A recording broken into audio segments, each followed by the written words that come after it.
Hey y'all, it's me, Alex. I'm going places today. Like, I'm leaving the house. Am I going places in my life?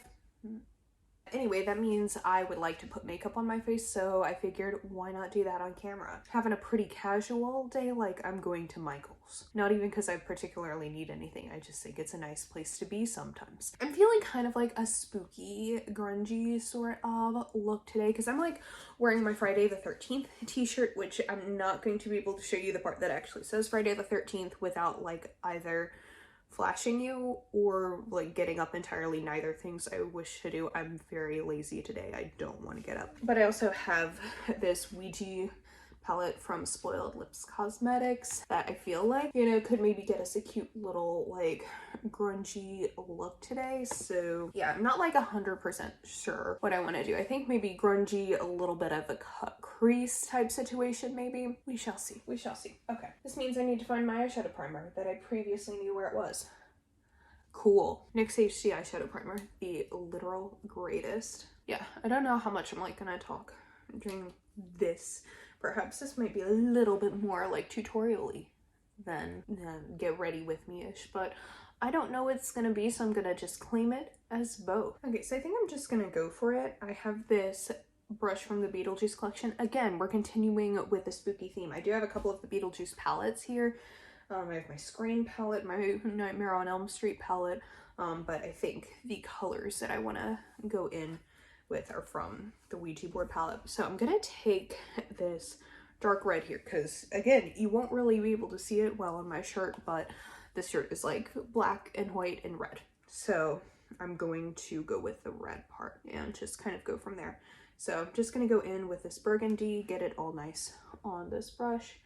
And I like to begin my eye looks just kind of at the outer corner because I feel like that can kind of very quickly give me a feel for what I want the shape of the eye look to look like. And then I just kind of blend it in from there. Because I think also, you know, color theory, you generally speaking, for most eye looks, want the outer corner to be the darkest part of your eye look. So you just kind of go from there. And in order to do that, you need to kind of make that the deepest. Like, if you start there, then that'll be the easiest way to achieve that. So yeah, this is what I'm kind of doing. You can also hold your brush in different parts of it. You know, the closer you get to the bristles, the more dense it's going to come on. And the more control you have, but the further back you have your hands on the brush, the easier it will be to blend. I feel like red is like a really flattering color on my eyes too. I just like this look a lot. I'm going to kind of go back in with it a little bit more to deepen it up in the creasy portion. That way when I go in with the cut crease, it'll be like a lot more kind of defined, intense, what have you. Wipe your brush off on your pants. I'm going to see what it would look like if I put a little bit of the purple on the outer corners. I'm kind of using this dense brush from Elf and Jig Kissa, that collect that I really wish hadn't been discontinued because that was a really good collection. Oh yeah, I like how that blends. It kind of adds a subtle little something, you know? I feel like that's very pretty. Yeah, I like these kind of this blend of colors. Do you see what kind of difference that makes?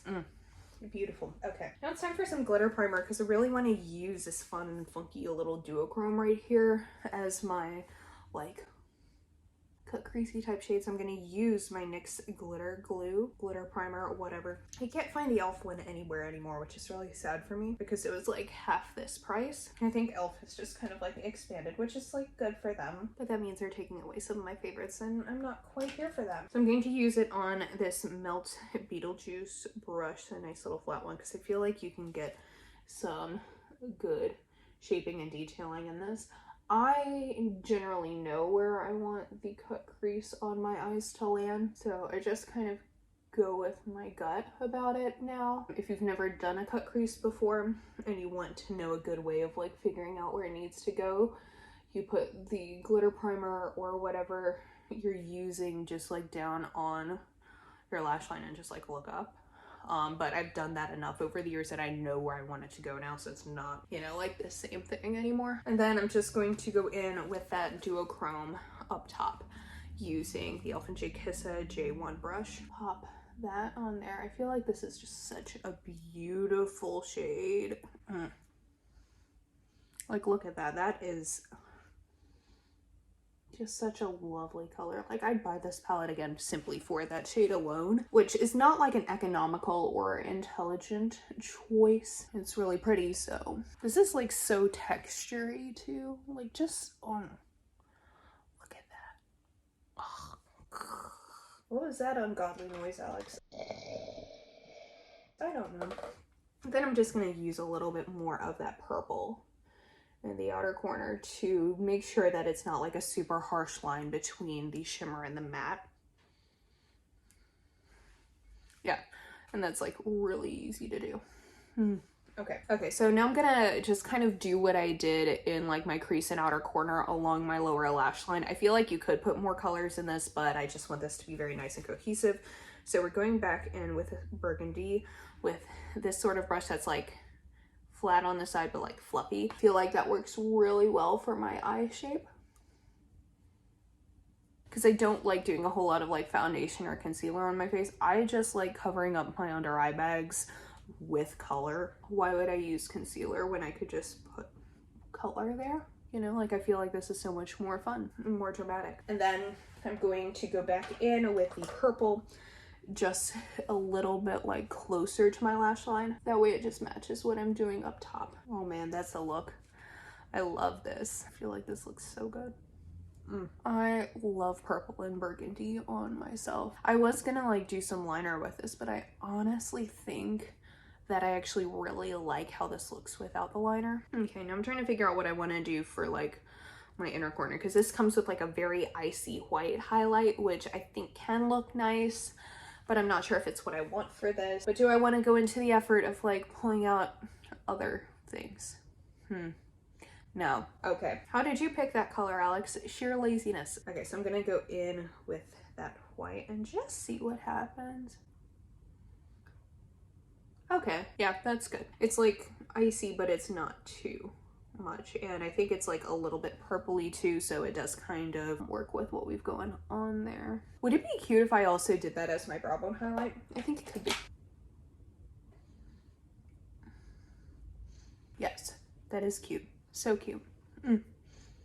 Yay, go me. Put on some mascara. I don't know where I have my lash curler, and I'm really sad because it was my limited edition Milton Beetlejuice one, so that sucks. But I'm gonna use my Urban Decay Perversion mascara. Like, I feel like, you know, my lashes look like fine without a lash curler, but it kind of bums me out because like that was a part of my routine and I liked using my spooky lash curler. Yeah, I can't stop looking at myself.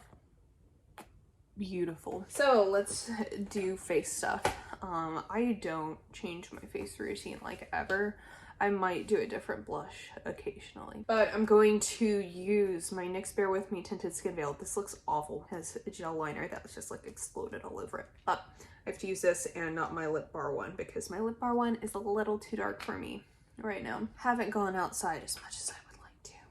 And also it's like November and daylight savings and like the seasonal sads, you know. We're just gonna do this, put it all over the face. I like to start it in the middle because I feel like that's where, if you want coverage, this is a tinted moisturizer, you know, so it's not really gonna do all that much, but like it looks more natural if you begin it at the center and kind of blend it out that way, so that way you don't have like weird patchiness all over your face.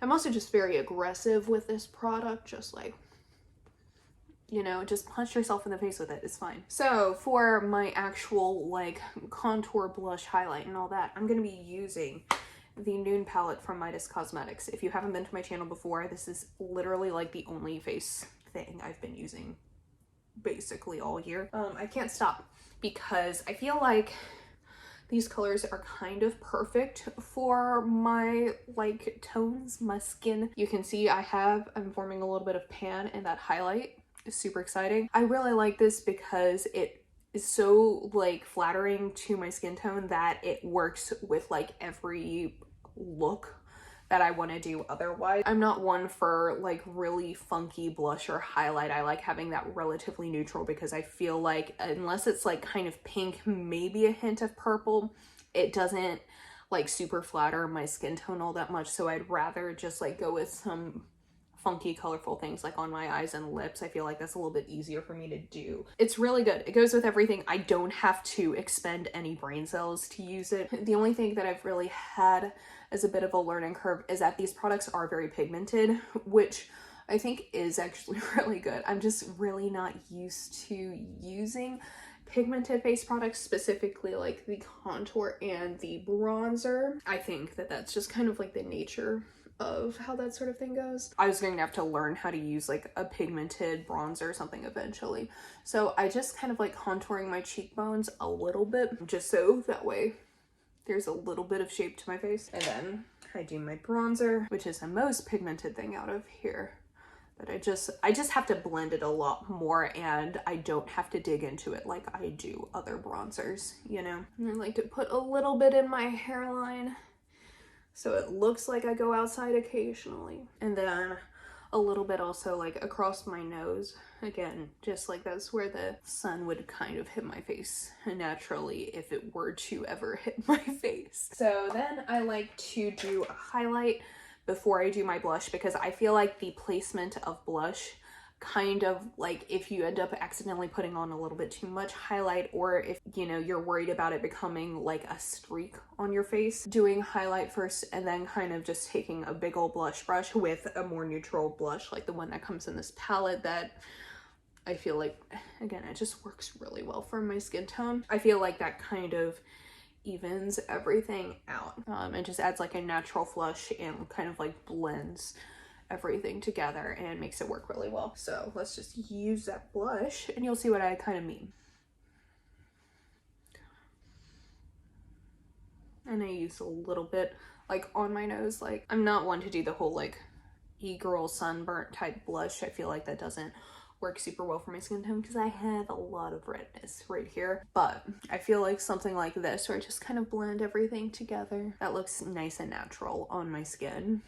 And make sure that, you know, my eyes aren't just like overpowering and I don't have, you know, a shape to my face at all. I feel like this ties it all together. Now let's see what I want to do for my lipstick. Okay, this is actually the lipstick that I was kind of hoping to pull first, and this is Cherried by Melt.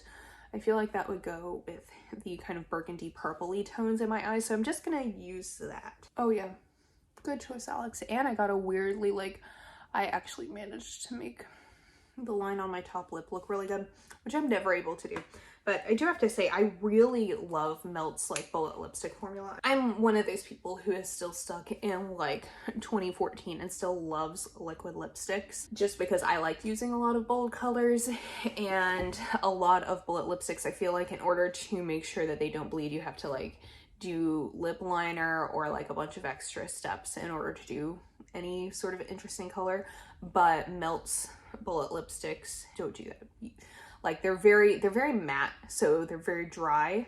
So if you're not into that, then it's not going to be for you. I feel like they're really matte, they stay on really well, and they reapply really well when you like do eat and stuff. So it looks really good. I keep on shaking my camera. Okay, I can't stop looking at myself. I love how all of this turned out. I want to film another video that is like not just me doing my makeup on camera. Yeah, so I hope you like this look. I hope you enjoyed watching this video. Thank you so much for watching. Give it a thumbs up if you liked it, and subscribe if you want to see more videos from me, and I will see y'all in my next one. I hope y'all have a wonderful day. Bye.